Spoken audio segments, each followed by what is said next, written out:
Hi, welcome to the Midlife Synthesist. Let's get started. Okay, so before we start the video, I just want to make a quick disclaimer. This whole analysis that I'm about to make is in the context of music production and creation.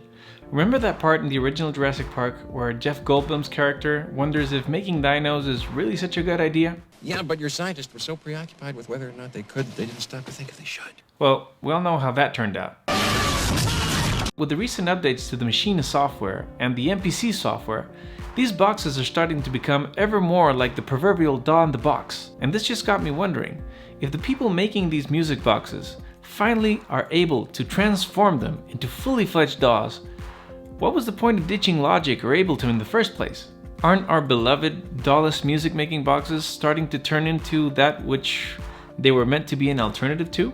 You see, a similar thing is happening in the bicycle world. Historically, some people preferred road bikes over mountain bikes. However, some of these people wanted their road bikes to be able to get off the pavement, so they made the tires a bit thicker and changed the geometry, and they became gravel bikes. These gravel bikes saw a revolutionary update recently with the addition of the flat bars instead of drop-down handlebars. Now, if we could get some suspension on the forks and thicker tires, and you see where I'm going with this. First off, let me just clear something up. I am not some kind of DAW-less zealot. I think DAWs are awesome and they definitely have their place, and I have nothing but love and respect for DAW-less and DAW musicians alike. So for starters, why would you choose a DAW? Phenomenal cosmic power! Basically, you get every sound you could possibly imagine, you get all the effects in the world, all the audio or MIDI tracks you could ever want, and it all fits inside this little tiny laptop.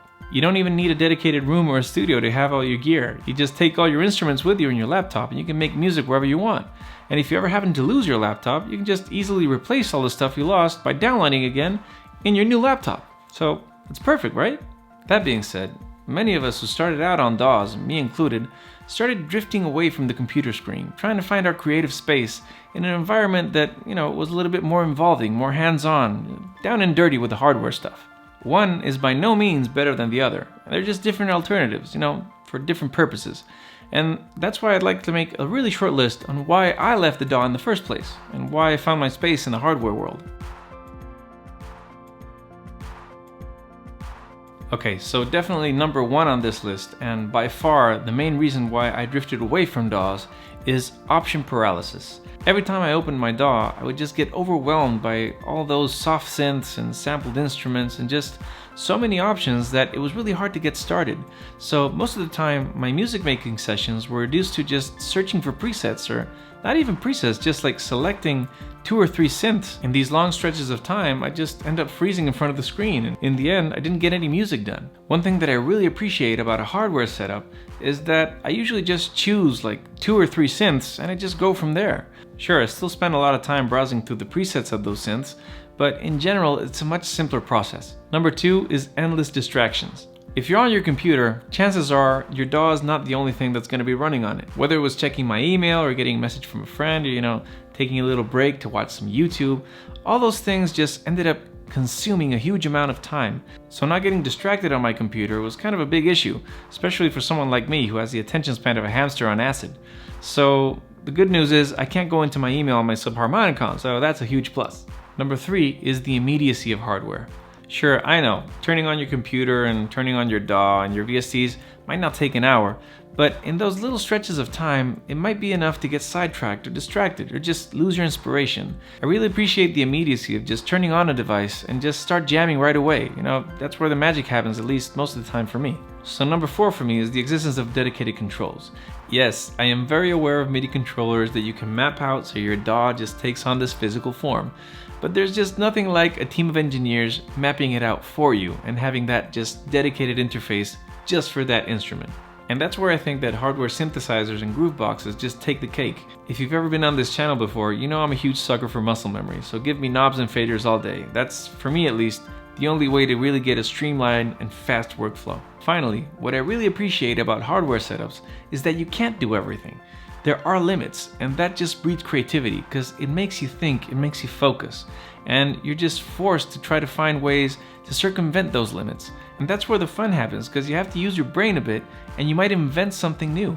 And that's what I think lots of us are here for. In short, when I think about DAW versus DAW-less music making, the best analogy I can come up with is you're trying to get from one town to another, and you got two roads to get there. One is a beautiful new highway with, huge lights and just incredible pavement. And the other is a dirt road which has been overgrown by the forest. If you have to go to that town every day and your job depends on it, of course you're going to take that highway. It's faster, it's more efficient, it's safer. The only two problems I see with the highway is that most people are taking the same highway as you, and it might not be as eventful or as adventurous as taking that dirt road. However, as I am a hobbyist, and this is just my passion, I want to have fun with this, I want to have new experiences and things I'm going to remember when I'm older.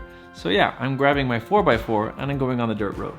However, this does not mean that DAW-less musicians do not miss some of the commodities that come with the DAW. And as such, many of us have been asking for a hardware box which does DAW-like things, but is not a DAW, if that makes any sense.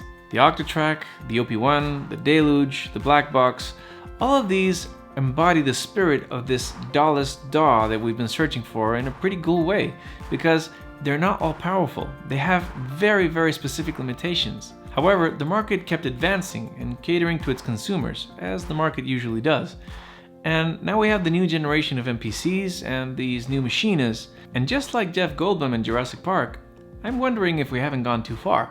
To be honest, I first started having these thoughts when I started working on my MPCX, which I love, but I started to see that I was dealing with some of the gripes that had made me leave my DAW in the first place. The immediacy, for example, is not all there. Compare it to something like the Moog Subsequent 25 or the OP1 or even the Digitact, and that just turns on like that. On the MPCX, you gotta boot it up, you gotta make a new project, start selecting your synths.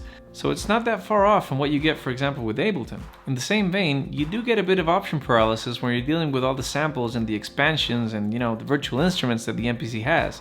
And I suspect this will be even more noticeable on the Maschine, where you get many more software synths than you get on the MPC. Finally, with regards to limitations, which we said was pretty good for creativity, I can't really say that I feel very limited by the MPC. And I feel that the Maschine is going to be pretty much the same thing. Especially now that Maschine has entered the DAW-less arena, I suspect we're going to see some kind of update war, where each box is going to fight over which one has better features. Yay for us. Fortunately, where I still think that Maschine and MPC win hands down over traditional DAW is that you get no distractions, and you get, for the most part, dedicated controls. You see, what I fear might be happening here is that we've wished so hard for a DAW in a box that we might end up getting exactly what we wished for. And maybe, just maybe, in this process, we might end up losing the essence of what made the Maschine and the MPC so cool in the first place. So what do you think? Are we going too far? Is the destiny of the MPC and the Maschine really to become fully fledged DAWs? Is that what we want as a community? Let me know in the comments. I hope you enjoyed this video and found it useful, or at least entertaining. Have a great day.